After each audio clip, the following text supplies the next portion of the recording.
ஆண்டவரும் இரட்சகருமாக இயேசு கிறிஸ்துவின் இனிய நாமத்தில் யாவருக்கும் அன்பின் வாழ்த்துக்களை தெரிவித்துக் கொள்கிறேன். அருமையான தேவப்பிள்ளையிலே புதிய நாள், புதிய நம்பிக்கை தின தியானத்தின் மூலமாய் இந்த நாளில் கூட உங்களை சந்திப்பதில் நான் மிகுந்த மகிழ்ச்சி அடைகிறேன். அல்லேலூயா.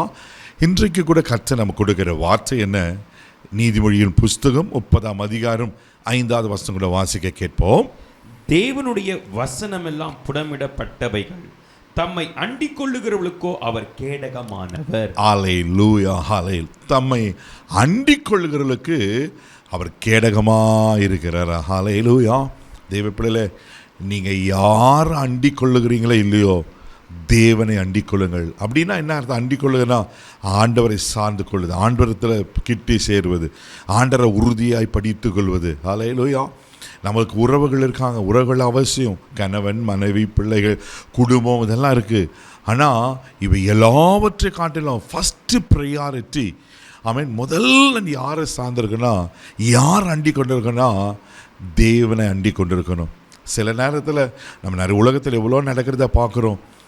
கணவனை மனைவியை கொலை செய்கிறான், மனைவி கணவனுக்கு துரோகம் பண்ணுகிறான், பிள்ளைங்க பெற்றோரில் கொலை செய்கிறாங்க. இப்படி உலகத்தில் அந்த அன்பு இல்லாத உலகத்தில் வாழ்ந்து கொள்ளுகிறோம். உலகத்தின் உறவுகள் அவ்வளோதான்.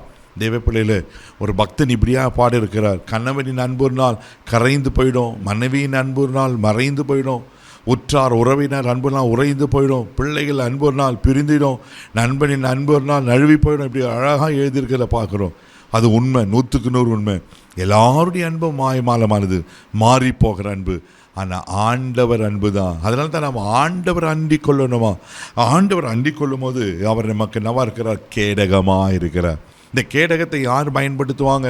யுத்த காலத்தில் போர் வீரர்கள் எதிரிகள் அம்புகளை எய்யும் போது அதை மாரில் துளைச்சி விடக்கூடாது என்பதற்காக என்ன செய்வேன்னா, ஒரு பெரிய ஆள் உயரத்திற்கும் அந்த இடதகத்தில் பிடிச்சி கேடகத்தை அவருக்கு நிற்பாங்க.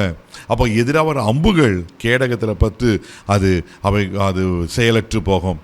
இந்த விப்பிள்ளையில் யார் கர்த்தரை அண்டிக் கொள்கிறார்களோ கர்த்தர் அவருக்கு கேடகமாக இருக்கிறார். அல்லேலூயா. 2 சாமுவேல் புஸ்தகம் 22ஆம் அதிகாரம் 36வது வசனம் இப்படியா சொல்லப்பட்டிருக்கு. வாசிக்க கேட்போம்.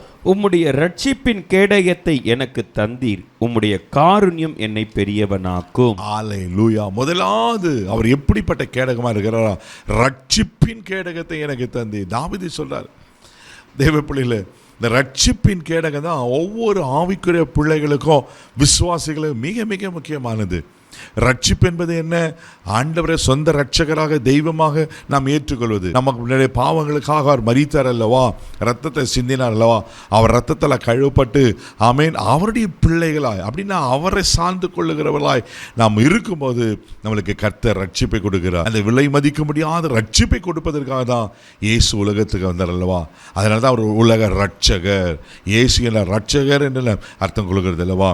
தேவப்பிள்ளையில அப்போ நம்மளுக்கு ரட்சிப்பின் கேடகமாக இருக்கிறார். அது மாத்திரம் இல்லாமல் சங்கீதத்தின் புஸ்தகம் 5ஆம் சங்கீதம் 12ஆம் வசனம் கூட இப்படியா சொல்லப்பட்டிருக்கு. வாசிக்க கேட்போம். கர்த்தாவே, நீர் நீதிமானை ஆசீர்வதித்து காருண்யம் என்னும் கேடகத்தினால் அவனை சூழ்ந்து கொள்ளுகிறீர். ரட்சிப்பு கேடகம் மாத்திரம் இல்லை, தேவப்பிள்ளையில காருண்யம் என்ன கேடகத்தினால் அவனை சூழ்ந்து கொள்ளுகிறார். அவருடைய காருண்யம் அப்படின்னா அவருடைய இரக்கம். அவர் காருண்யம் என கேடகத்தில் அவர் சூழ்ந்திருக்கிறாரா. அப்போது எந்த பாதிப்பு உங்களுக்கு வர யோசித்து பாருங்கள்.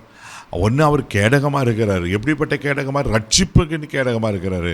2வது, காருண்யம் என்ன கேடகம் அப்படின்னா நம்மளை அக்கறை உள்ளவராய், இரக்கம் உள்ளவராய், தயவுள்ளவராய், நம்மளை பாதுகாக்கிறவராக இருக்கிறார். அல்லேலூயா. இவ்வளோ நல்ல ஆண்டவரில் அப்போது நம்ம என்ன செய்யணும்? ஆண்டவர் அண்டிக் கொள்ளுங்க.